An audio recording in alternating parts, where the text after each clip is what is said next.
Welcome back, guys, to the Spurgeon Piper. This is Wilson with you. So jumping on in Instagram quite a while back, one of the individuals I started to follow for pipe smoking sake was Nicholas Trandahl. And what kept me following him was more of his poetic postings and his poetry. And so I'm really happy. I've been looking to do this for a while, and I'm happy to finally have him on for a conversation and talk more about that. So Nicholas, man, thanks for jumping on, my friend. Thanks for having me, Wilson. Appreciate it. Absolutely. Now, am I pronouncing Trandahl right? I meant to ask you that beforehand. Rhymes with candle. Candle Trandahl. Yeah. Awesome. Okay. Okay. Good deal. Good deal. Yeah. Sometimes you don't know. All right. Excellent. And then usually Nicholas or Nick that you. Nicholas is just for the book cover. All right. Good. All right. That makes sense. Okay. Very good. Well, Nick. Thanks for jumping on. Tell us a little bit about yourself that we may not know. Hopefully a handful of you follow me on Instagram. You know, I'm an Army veteran. I'm a poet, and I'm a outdoorsman. I'm a husband and a father as well. And for my day job, I'm a newspaper journalist. So, I write creatively, and then I also write for my day job. So they frequently help each other out. So, that's me in a nutshell. What do you focus on in writing for the newspaper? Is there like a specific topic or genre? My focus tends to be on local government. Okay. Oh, okay. All right. Gotcha. Yeah. And I'm actually, in the community I live in, I'm a town councilman too. So I'm kind of involved in local politics as well. So. Is it a fairly large town? Like, what's the size? No, we're about 1,000 here. There we go. All right. Well, we share that in common. That's about the size of good old Wyoming town. There you go. Perfect. I like that. I use the word town loosely. I understand. Yeah. I get that. So you mentioned you served in the Army. What was your MOS? I was a 14 Echo. So that's a tactical control assistant for the Patriot missile system. Wow. Okay. I was a missile man. Gotcha. How long did you serve? Put in a few years. Okay. And I deployed for one. Gotcha. Okay. All right. Good deal. So poetry. What led you into writing poetry? Yeah. Well, I mean, writing itself has been a part of my life since I was, as long as I can remember. My parents saved little stories I would write when I was tiny and everything. But, that was like fiction or things like that. Poetry, when I was in school, I had a aversion to it. I thought it was too dense, too formulated, and it wasn't, appealing writing to me. It wasn't appealing reading. But then, the poetry you read in high school is, the romantics from, centuries ago. And, right. That wasn't really my bag. Sure.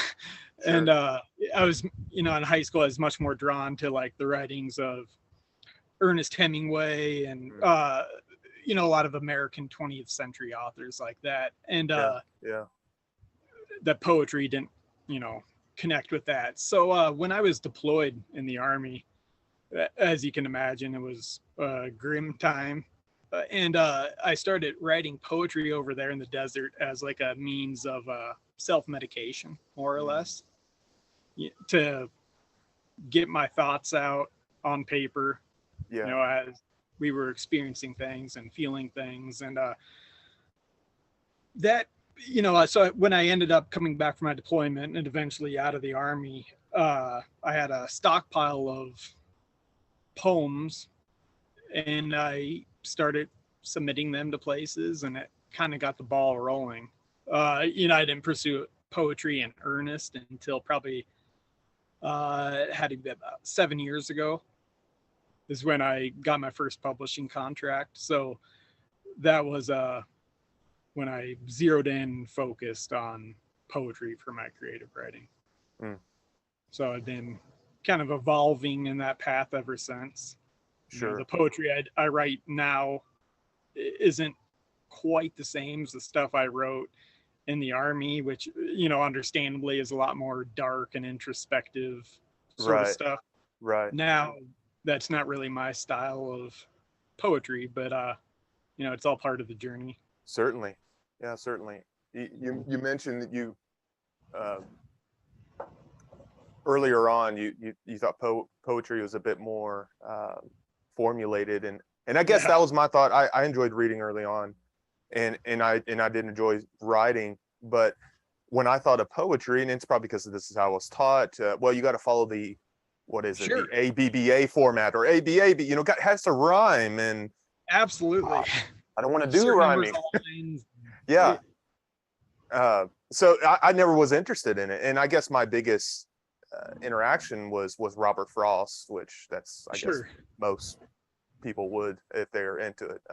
It wasn't until later and actually getting into more uh, earlier authors, poets throughout history that enlightened me more to Yeah. what was there.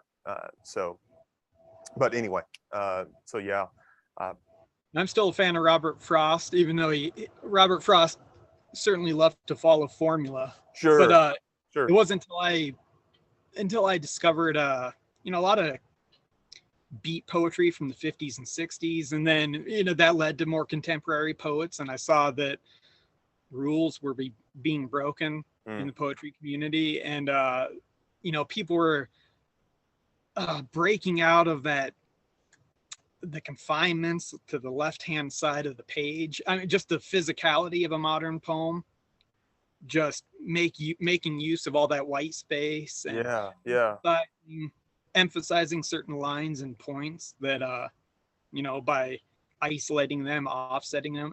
There's a lot of experimentation that started in the turn of the interesting. 20, or halfway through the 20th century, that things started to like break loose. Yeah. So Appeal to me. I'm glad you hit on that, because of course, in mine is Mountain Song for Me, one of your newest collections, and again, I'm very inexperienced with poetry, especially having an actual copy to read myself. But I noticed that about your poems is that they are quite free with how you use the page and the spacing. So that is something that's fairly new in poetic history, that Um, you're aware of. yeah, more or less. It started in the beat period, really in earnest, with Jack Kerouac. And my favorite poet is Gary Snyder, and he's the one that really emphasizes. He still's with us, and he's the one that really emphasized making use of all that white space on the page. Gotcha, gotcha. And Okay, Gary Snyder's like not to minimize his impact, but he's like a nature poet. He's yeah, an outdoorsman and an ecologist, and that's kind of a path that I started walking down as well. sure, sure, yeah, absolutely. So on that, tell me more about Mountain Song. When did you start collecting these the poems that are contained in it? Is it a pretty Well, long time span, or what are we looking yeah, at? Yeah, yeah. There's some poems in there that hit from years and years ago. There's some poems in there that are military poems, not sure. necessarily written when I was deployed, but starting to formulate soon after, Okay, when I could better analyze my experiences and everything. And those poems were written over a breadth of years, but I would say the majority of them came about in the last 5 years. okay, gotcha. Since 2017, 2018 is when a lot of these got their roots. Hmm. What made you decide on the title Mountain Song, which I know it's one of the poems, but Yeah. just curious, what was the thought process there? Well, like you said, that it is one of the poems kind of in the heart of the collection. Yes. And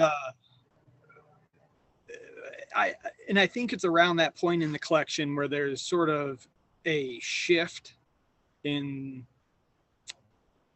the journey that the poetry collection takes. Mm. And the poem Mountain Song, thematically it hits on a lot of the theme material throughout the collection. Yeah. you know, the outdoors and mountains and kind of adventures and Sure. personal pilgrimages in the backcountry are really where I learn a lot about myself, and hence a lot of my poetry touches on those experiences. So Mountain Song just felt like that had to be it. You know, Yeah. once I titled that poem, I kind of knew, oh, that's going to be the name of this manuscript. Yeah. Yeah. Certainly. That makes sense.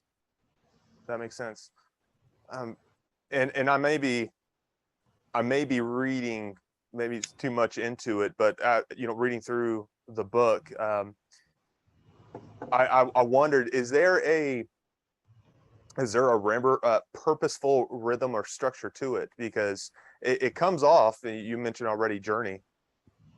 It kind of comes off somewhat as a journey where getting more towards the middle portion, it does, you do discuss your involvement in the military, and it kind of brings you out with a different perspective. Am I reading something into that, or is there something there?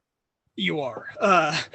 Okay. Uh, Firstly, the collection, it's seasonal. I, Okay. I think Okay. I think the poems start in the winter. I think my first poem in there, uh, in the House of the Bear, starts in January.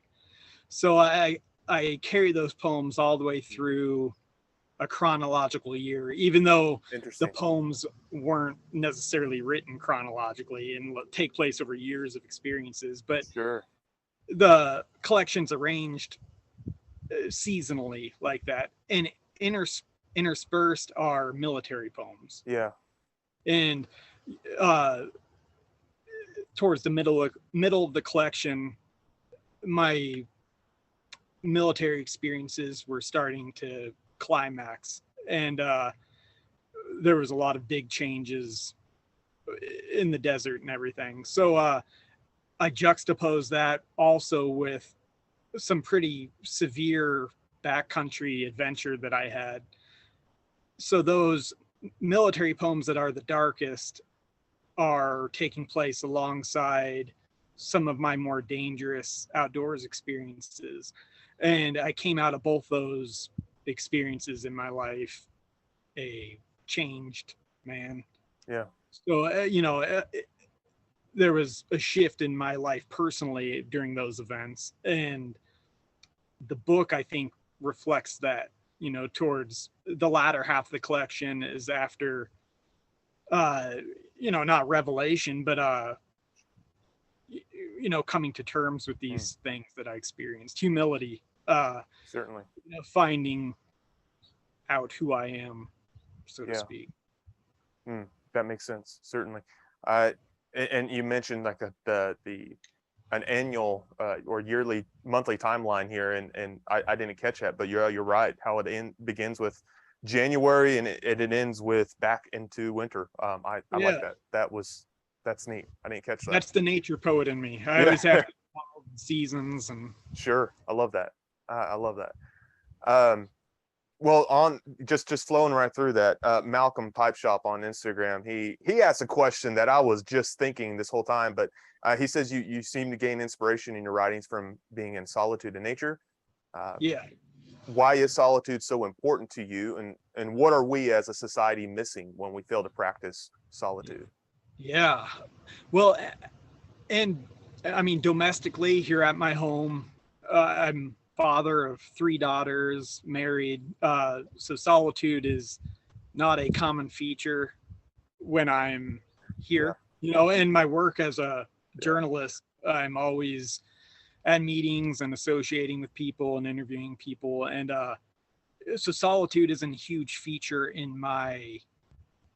uh, in this part of my life here Mm, at home, here at home and work. So when I go out into the back country as much as possible, up into our mountains here we have in Wyoming and across the border in the Black Hills of South Dakota, I'm always out hiking and backpacking and camping. And kind of how I used poetry as self-medication when I was a soldier, I go out on these experiences to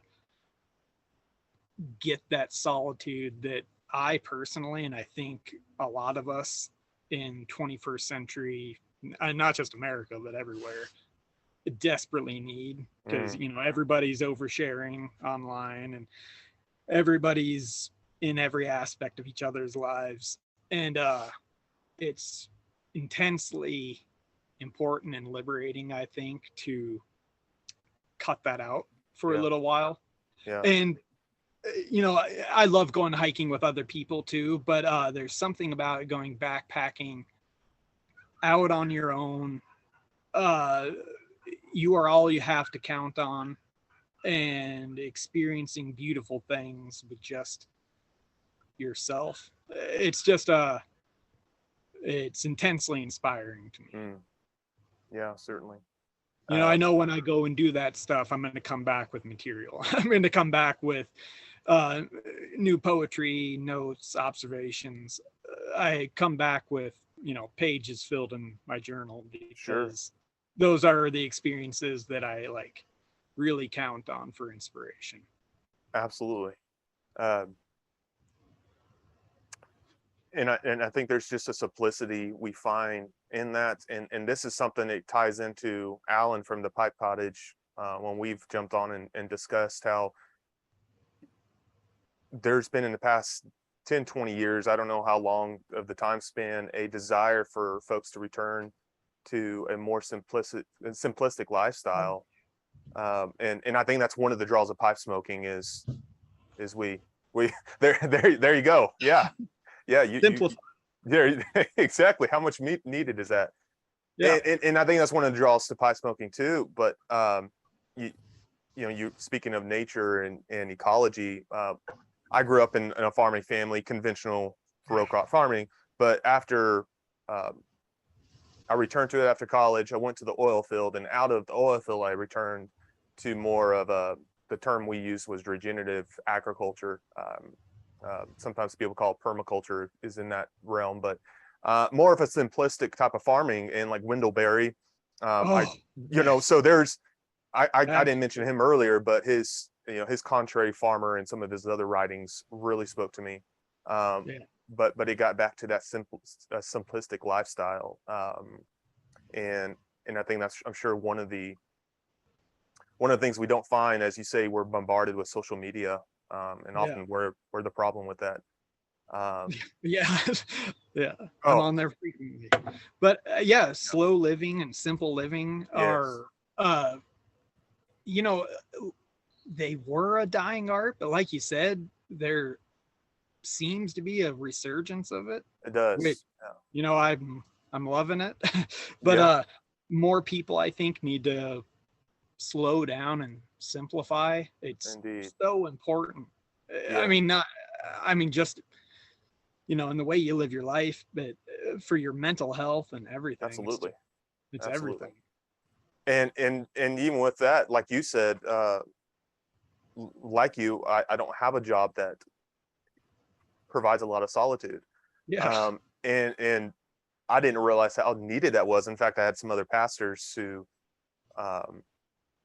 greatly encouraged and said, frankly, you'll burn out if you don't. I mean, you can't constantly give and give and give, and expect to be some self-sufficient vessel that can continue doing that without effect or consequences. And that's one thing I've had to learn, because I have four kiddos myself, 3 boys and a girl, and as you say, there's not much rest or solitude here, and that's fine, because it's part of being a parent, and I love that. But there is a need to escape, and there's just a great need for the solitude to rewind and, I guess, regenerate. Well, especially you bringing up the spiritual side of things. I mean, that's such a key feature of so many holy people and saints is solitude and going out alone into the wilderness. I mean, that's been a staple of spirituality for millennia. And I think it's something that our souls are drawn to. Everybody might not know that they need simplicity and slow down and solitude, but I think we're drawn to it Yeah, I think so. On people that, kind of exude that. Yeah, I think you're right. How practically, how can we, you, you mentioned some people don't know naturally to do that. How can we practically practice more of solitude in a routine of everyday life? Like because some people here, they're like, man, that sounds great, but I don't know how to do that. Exactly. I mean, snippets I get in my home life are early hours and late hours, which Yes. it probably isn't, it's probably not the healthiest because that equates to not a lot of sleep. But, Right. waking up at sunrise to have a cup of tea and coffee and read Yeah. and, exercise. And, I find myself writing in those hours too. And also, late in the evening when the kids are in bed and have a good drink and Yeah. read and write again. I mean, Yeah. those are how we can find those chunks of solitude. I mean, and people should go for a walk in their city park. If they don't have mountains and wilderness to run off to, there's, Yeah. more casual forms of that. Go for a walk around your neighborhood on your own. Definitely. The park. Just there's opportunity for it.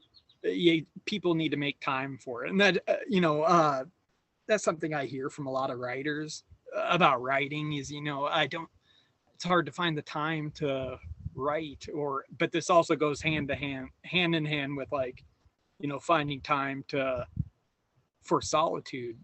You have to make time for it. Yeah. Everybody's got busy lives in this time we're in, and you have to take care of yourself. And for me, that's finding time for quietude. For sure. Yeah, it's almost even a discipline, which sounds counter to the practice, because solitude sounds like more of a very relaxed thing, which it is. But you do have the discipline because we'll allow life to intervene. And sure, my wife needs it like I do, and so we tell each other, like, can we keep each other accountable? I need this morning. And as you mentioned, mornings and evenings are obviously going to be for most folks, the ways to begin that trend or the process, the routine. And I'm grateful my wife and I kind of balance each other out on that, and kids are help taken care of for each other to maybe have that opportunity. But man, it does take discipline. I just don't think we're good at that. And sure. and just like meditation or prayer or anything like that is, it seems like it should be something that since it's the absence of outside influences, you should be able to just hop into it. But it takes extreme discipline. It does. So hard to do. Yeah, absolutely. And then the further thing is, it's not just simply our work, and but as you already addressed, it's our phones and social media. We become so tethered to them.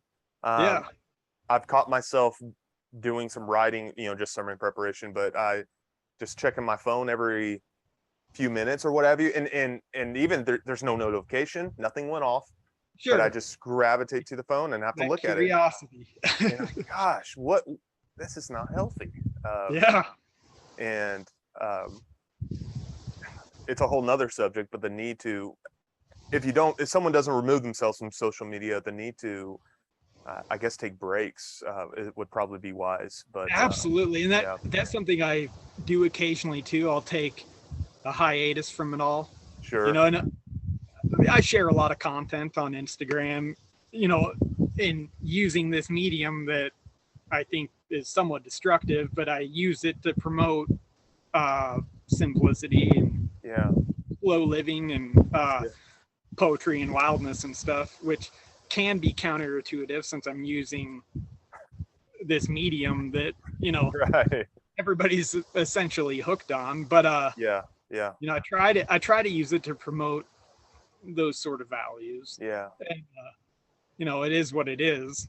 But that's the age we live in. It is. It's impossible for me to market a book without it these days. I wish for days that I've never been a part of, where all those writers that I love to read were able to, not have to use social media to promote their own work. Like that's Yeah, something we live in.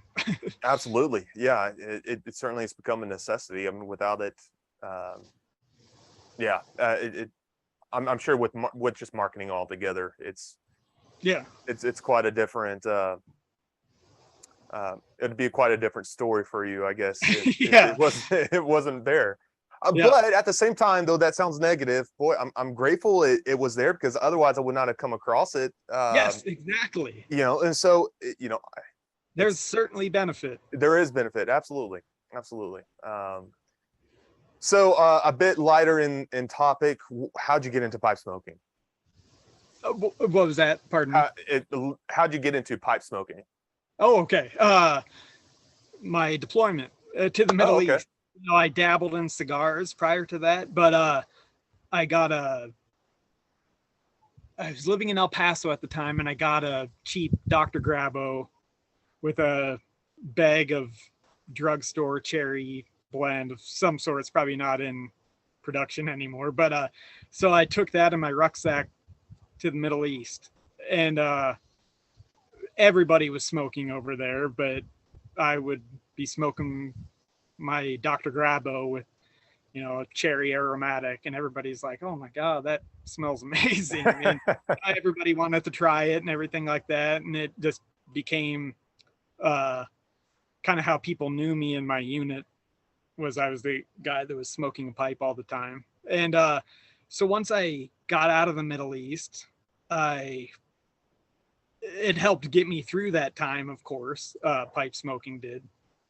And I started to kind of delve into pipe collecting and collecting different blends, and Yeah, picking up pipes other than just a Dr. Grabo, which I still love Dr. Grabo, sure. starting to look at other companies and everything, and I've been hooked ever since. Yeah, absolutely. It's part of that simplicity and slowing down. It's not like everybody hitting a cigarette during a smoke break.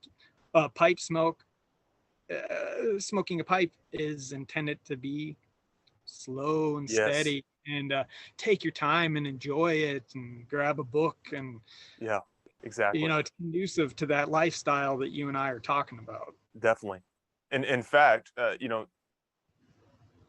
to the cigarette break, when the idea of cigarette break is something you can quickly light a cigarette and have a smoke in 5 minutes or wherever the time Yeah. slot is, where that's not possible really with pipe smoking, No. unless, at least not properly. If you try to go fast, you're gonna mess up. Yeah.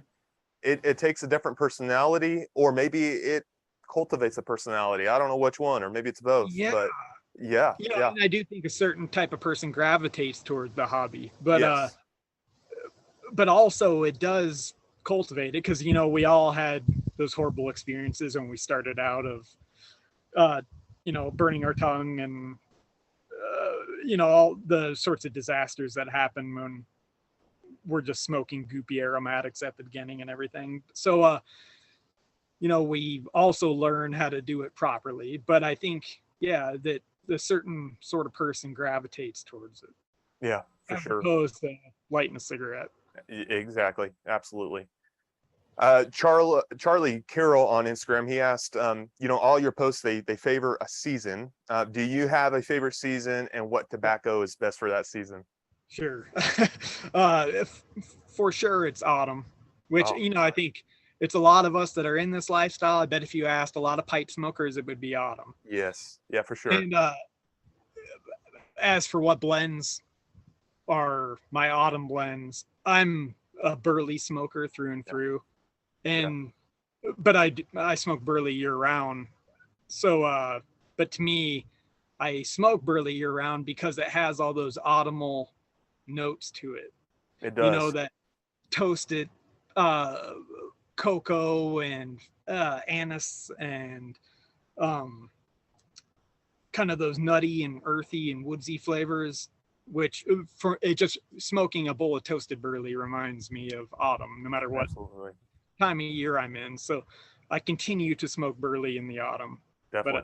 but smoke it throughout the year too. Sure. Yeah, that makes So sense. then specifically which blends, sadly, my favorite blend of all time is no longer in production, which is toasted burley from Peter Stokey by, however you say it.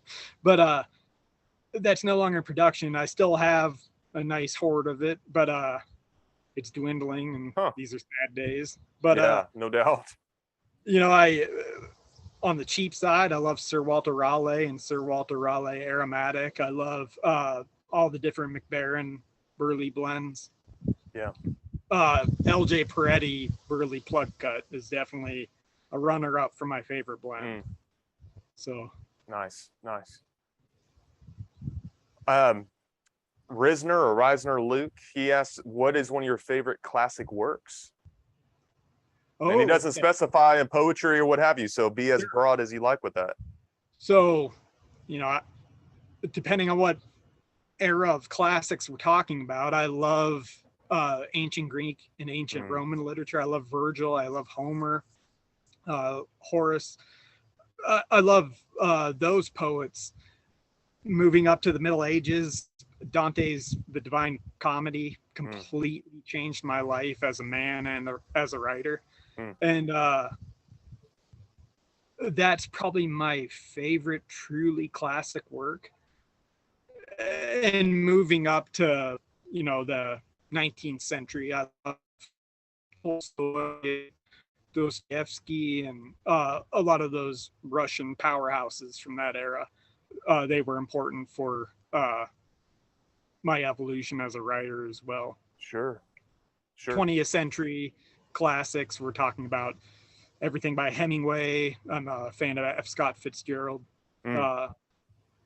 And like I said, the beat poets from the 50s and 60s were very impactful for me. Interesting. But if I have to pick a single classic, it would be Dante's The Divine Comedy. Interesting. Oh, I have so many questions on that, but Zoom's keeps putting up the time on how much I have. Gosh, it's interesting. Okay. Last question, and I wanted to be sure to get to these guys because they asked. Bodum Fox, he asked, what's your favorite soundtrack, or what's your soundtrack of choice when hitting the long road alone? Well, if we're actually talking about road trips and travel, I love good folk and Americana music. That tends to be what I throw on the playlist when I'm driving.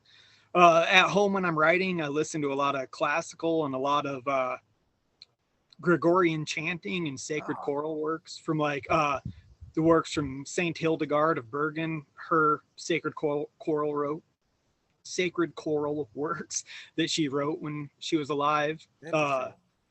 Those have been recorded extensively, and I listen to a lot of that when I'm writing and reading. Yeah, interesting. Oh, I'm definitely the same when it comes to. I've actually listened to Gregorian chants. Also, just on other ambience music or. Absolutely, ambient music. Yes, that's a big one. And on the road, I'm the same with more. I don't know if we want to call it folk music, bluegrass. It's always a mix. A couple ones that come to mind, and again, I don't know what category they fit exactly in, but Nickel Creek is maybe more bluegrass. Okay. I don't know if you're familiar. And then I'm With Her is I'm not even sure you're familiar with them. Doesn't matter. But yeah, they're called I'm With Her. It's three women who play acoustic. I'll have to look into them. Yeah, they're really great. I enjoyed them. But anyway, I still listen to metal occasionally. Sure. Yeah, some heroic power metal. I'm not about to turn down if I'm driving. Yeah. My lifelong favorite band since I was a kid is Deftones. Deftones. I listen to them a lot.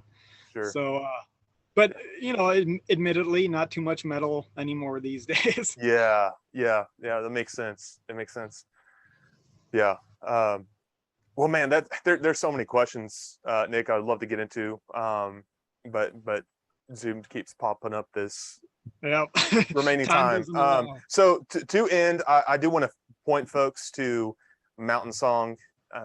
Nick mentioned the idea of if you are not good at getting into a time of quiet and solitude, what have you, want to start, the two things I just, as he recommended, is use your morning, evenings. And one thing that's really great that I've started doing with that is actually using his collection. All right. Mountain Song's fabulous. It's fantastic. Excellent. Thank you. Most recently, I've been pairing it with, I've been enjoying lemon sours as of recently. I don't know why, but that's been a choice in the summer, I guess. But it's been enjoyable. A nice way to relax, and again, I'll use the word regenerate, but it's a really nice way to enjoy the evening. So definitely check it out. I'll leave a link below for you to find it, and check them out on Instagram, things like that. I'll leave links to check them out. You'll greatly be encouraged to follow him and the stuff he posts. So thank you. Then thanks again for jumping on, man. I appreciate it. You bet. Thanks for having me. Absolutely. All right, guys. Well, until then, we will talk to you very soon.